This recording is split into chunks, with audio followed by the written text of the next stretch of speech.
Alors, on a pu voir dans d'autres vidéos que M. Delgado pouvait produire des symptômes psychiatriques, par exemple troubles de l'alimentation, par exemple en manipulant les émotions, et aussi en imposant des mouvements simples. Ces mouvements pouvant être neutres, certes, mais aussi positifs, pourquoi pas, mais aussi potentiellement destructeurs ou autodestructeurs. Alors aujourd'hui, je vais vous parler du comportement séquentiel et je vais vous lire l'expérience qui me paraît la plus représentative.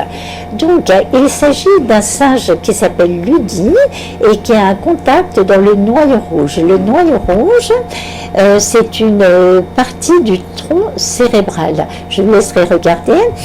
Alors, dans l'édition anglaise, donc, page 108, il est noté qu'un contact avait été implanté à ce niveau-là. Donc, moi, j'imagine qu'il s'agit d'une puce, mais je vous laisse faire vos recherches et puis vous penserez ce que vous voulez.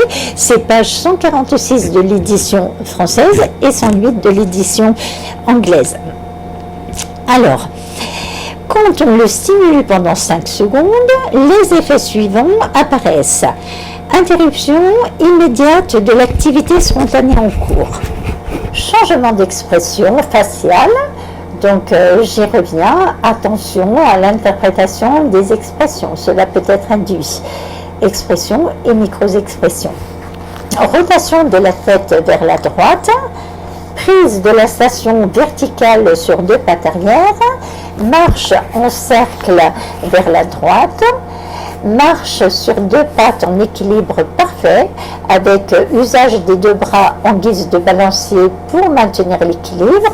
Monter sur un mât, il y avait un mât dans la cage. 8. Descente sur le sol, grognement. Menace fréquemment suivie de l'attaque avec morsure d'un singe subordonné. 11. Abandon de l'attitude agressive et approche du reste du groupe de façon amicale. Reprise du comportement spontané pacifique. Cette séquence complexe d'événements eut lieu pendant 10 à 14 secondes, toujours dans le même ordre, mais avec une variabilité considérable dans les détails d'exécution. Par exemple, si on mettait un obstacle devant cette guenon, elle l'évitait parfaitement avec une très très bonne coordination. Alors j'ai calculé, pour faire tout ça entre 10 et 14 secondes, il faut quand même aller assez vite. C'est possible, mais il faut aller assez vite. Alors, la réponse séquentielle était si régulière qu'elle persista après 20 000 stimulations répétées, à raison d'1 par minute. Donc j'imagine évidemment qu'ils ont dû lui laisser un petit peu le temps de se reposer. Et pour bien mettre en évidence la spécificité des effets évoqués, la figure 13 montre une réponse très différente évoquée chez Ludi par stimulation d'un autre point du noyau rouge situé à 3000 mètres du premier. Donc quand il stimulait, je pense, cette puce qui n'était pas loin du tout de la première, ils obtenaient uniquement un bâillement. D'accord? Alors, je vais vous poser une question. Alors évidemment, eux ne savaient pas pourquoi cette séquence se mettait en place plutôt que l'autre, mais en tous les cas, il est possible d'utiliser ce style de séquence dans des buts dont Barry Trower, spécialiste des micro-ondes, parle. Et il en parle justement en disant que pour éliminer certaines personnes, il était possible de cibler cette personne, de la rendre folle. Ou alors, moi je rajoute des symptômes, juste des symptômes, et faire en sorte qu'elle aille chez le psychiatre. Un psychiatre qui n'était pas forcément au courant de l'expérience, qu'il diagnostique une schizophrénie, paranoïa, ou alors autre maladie psychiatrique.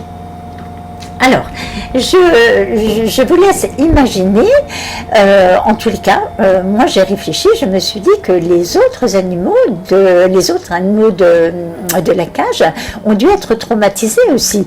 Ils ne savaient pas quand Lucie allait se lever, parce que cela ne dépendait aucunement de quelque chose qu'ils auraient fait. Ils ne pouvaient pas anticiper tout cela, parce que c'était M. Delgado et ses collègues qui appuyaient sur des boutons. Donc, ils étaient l'imprévisibilité de cette réaction devait être traumatisante. Et pour Lucie aussi, et aussi épuisante. Donc l'ambiance de la cage, après ces 20 000 expériences, a dû quand même être pesante, je le pense. Imaginons à l'échelle d'un être humain ou d'êtres humains, que cela se produise dans une famille pendant le confinement, par exemple. J'ai pas vécu ça, hein, mais il suffit d'imaginer traumatisme de ne pas pouvoir sortir et avoir quelqu'un qui se comporte de cette manière-là. Qu'est-ce que ça peut donner ? Est-ce que des familles ne peuvent pas être poussées dans leur retranchement avec ce style de manipulation ayant lieu à des moments spécifiques ou même sans moment spécifique ? Voilà. Alors, comment ce comportement peut-il être interprété au niveau psychiatrique ? Est-ce qu'on peut interpréter ça comme un trouble obsessionnel du comportement ? Alors que c'est quelqu'un qui appuie sur des boutons. En l'occurrence, c'était M. Delgado et ses collègues qui appuyaient sur des boutons. Alors, est-ce qu'on peut imaginer aussi à l'école un enfant qui se met à avoir un comportement semblable ? Qu'est-ce qui peut lui arriver ? Qu'est-ce qui peut lui arriver ?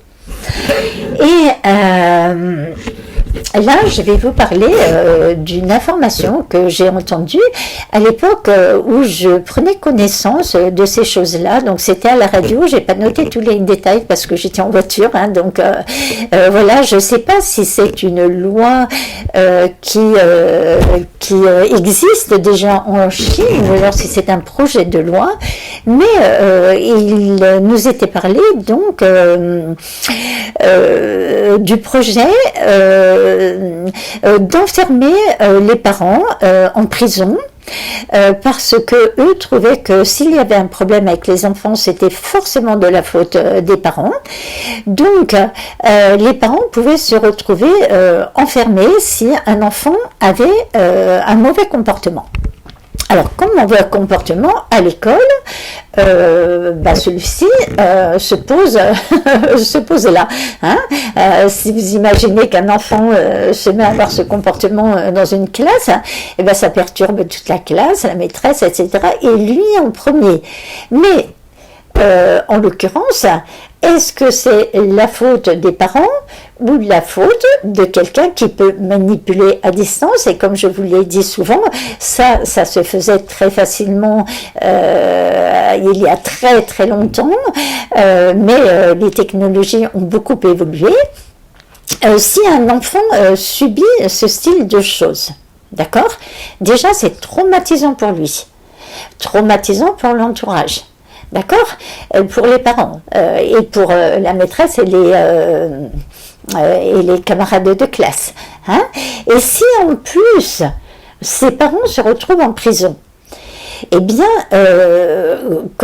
au point de vue de la vie sociale de l'enfant, cela peut avoir une répercussion énorme. Il va perdre confiance en ses parents, il va être traumatisé affectivement parce qu'il sera séparé de ses parents. Les parents vont perdre la crédibilité et voilà, on accumule traumatisme sur traumatisme alors qu'il s'agit uniquement de personnes qui manipulent.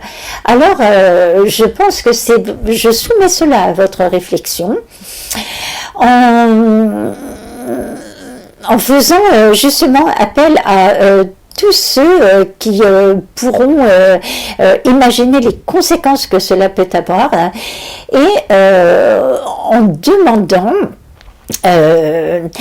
qu'il y ait des juges, peut-être de bons juges, qui disent, qui prennent en considération tout cela.